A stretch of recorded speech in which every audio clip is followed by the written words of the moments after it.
Good morning. You're listening to the Monday edition of Ellen White Speaks, where we share excerpts from the writings of author Ellen G. White. This is the WSLM Radio Ministry Podcast, the voice of Sacrificial Lamb Ministries. It is Monday, May 6, 2024. This is Pastor Vince here with you, back from having been off the past 4 days. I told you earlier last week that I was going to be taking about 4 days off, so I'm back with you on this early Monday morning for another edition of Ellen White Speaks. We're still in the book, The Three Angels' Messages. We're still in chapter 4. We're working our way through chapter 4 concerning the third angel's message. And I'm not going to extend this introduction anymore. I'm just going to jump right into today's excerpt. This is based on Revelation 14, verses 9 through 12, again, concerning the third angel's message. And I'm just going to read just a portion of the third angel's message, and then I'll tell you what we're going to focus on today from this particular passage of Scripture. The third angel's message starts to say, or the beginning of it says, from the Bible, I'm reading from the New King James Version, Revelation 14, starting at verse 9, it says, "Then a third angel followed them, saying with a loud voice, 'If anyone worships the beast and his image,'" I'm going to stop right there. "And his image." I want to focus on that particular portion of this passage of Scripture this morning. Our particular excerpt or quote is concerning "and his image" that I've just read, and it's called The Image Identified. The Image Identified by Ellen G. White. She says, well, first she wants to ask the question, what is the image of the beast and how is it formed? Or how is it to be formed? The image is made by the two-horned beast and is an image to the first beast. It is also called an image of the beast. Then to learn what the image is like and how it is to be formed, we must study the characteristics of the beast itself, the papacy. Now, let me stop right here before I continue on. I'm sure there are many of you who are listening to this right now who have not listened to any of the past episodes here on Ellen White Speaks.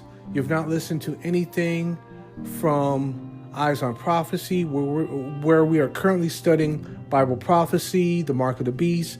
If you've not heard anything concerning Mark of the Beast, Bible prophecy, anything previously on this podcast, I want to let you know right now that this quote that I'm sharing with you right now from The Great Controversy by Ellen G. White is speaking about the image to the beast, the image to the beast, or the image identified. And I stopped where it said the papacy. So I just want to explain to you that in Bible prophecy, when the Bible speaks about the papacy, or I should say when the Bible points to the papacy, we are speaking about Satan working through this religious system, this religious organization, Catholicism, specifically the papacy, leadership, things of that nature. And I just want to make it clear that we're not saying that, Catholic people are evil. No, I know many very sincere Catholic people. I went to school with them for years. So I just want to make it clear that when we speak about the papacy, the Pope, Catholicism, anything along those lines as it concerns Bible prophecy, once again, we're not saying that these people in the Catholic organization are evil themselves. We're saying that Satan is working through them to carry out his agenda. Okay, now I'm going to move forward with this particular quote. So I stopped at that portion where it said the papacy. Let me continue. "When the early church became corrupted by departing from the simplicity of the gospel and accepting heathen rites and customs, she lost the spirit and power of God. And in order to control the consciences of the people, she sought the support of the secular power. The result was the papacy, a church that controlled the power of the state and employed it to further her own ends, especially for the punishment of heresy. In order for the United States to form an image to the beast, the religious power must so control the civil government that the authority of the state will also be employed by the church to accomplish her own ends. It was apostasy that led the early church to seek the aid of the civil government, and this prepared the way for the development of the papacy, the beast. Paul said, "There shall come a falling away," and he goes on to say, "and that man of sin be revealed." 2 Thessalonians 2, verse 3. So apostasy in the church will prepare the way for the image to the beast. The Bible declares that before the coming of the Lord, there will exist a state of religious declension similar to that in the first centuries. Look at 2 Timothy 3, verses 1 through 5, 1 Timothy 4, verse 1, 2 Thessalonians 2, verses 9 through 11. When this state of ungodliness shall be reached, the same results will follow as in the first centuries.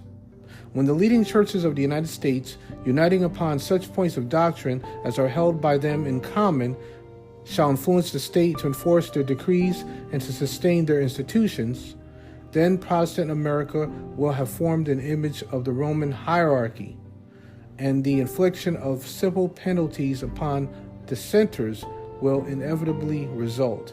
That's coming from Great Controversy, 443 to 445, 1888, 1911. So once again, friend, we're talking about Satan working through this religious organization, working through the papacy, working through the leadership, etc., to carry out his agenda. I invite you, please, if you want to know more about what I'm talking about, if you want to learn more about what I'm talking about, just based on what I just shared with you from this book called The Three Angels' Messages by Ellen G. White. Today, we're talking about the image identified right now on Eyes on Prophecy, which meets every Sabbath morning, every Saturday morning at 7 o'clock a.m. Eastern Time. We are currently going through a series called The Mark of the Beast. That's when I teach on the Mark of the Beast based solely on the Bible.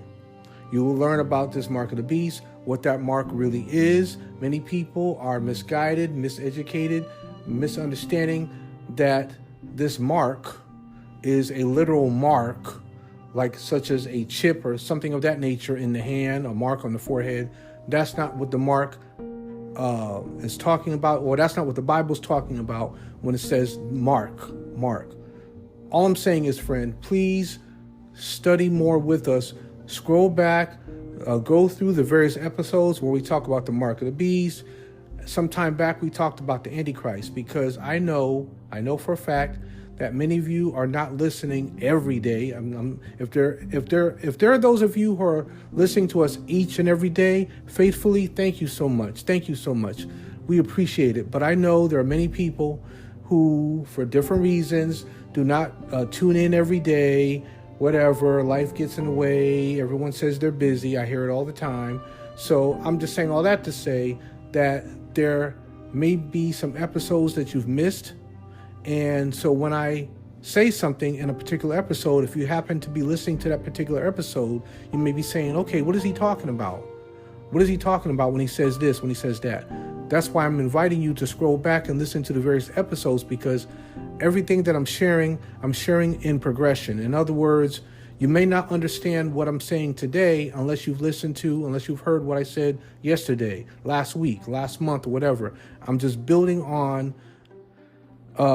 this teaching, this information. I'm building on it every moment. Every time we come together for an episode, I'm building on information that I shared with you previously. So I'm just letting you know that in order for you to really get the full picture of what I'm sharing with you, of what I'm teaching on, and again, to know and understand that, hey, when I mention the papacy, Roman Catholicism, anything along those lines, when I mention mark, when I mention beast, when I mention image, all these prophetic words and such, I want you to have a full understanding. So anyway, friend, that's all I want to share with you today on Ellen White Speaks. This episode is concerning the Three Angels' Messages. This is coming from her book, The Three Angels' Messages, God's Proclamation for the Last Days. And this particular episode is concerning the image identified. Please join me tomorrow on Tuesday morning for another edition of Ellen White Speaks. Please have a blessed day. Have a great day. And by God's grace, we'll come back tomorrow morning for more of Ellen White Speaks here on the podcast. Be blessed.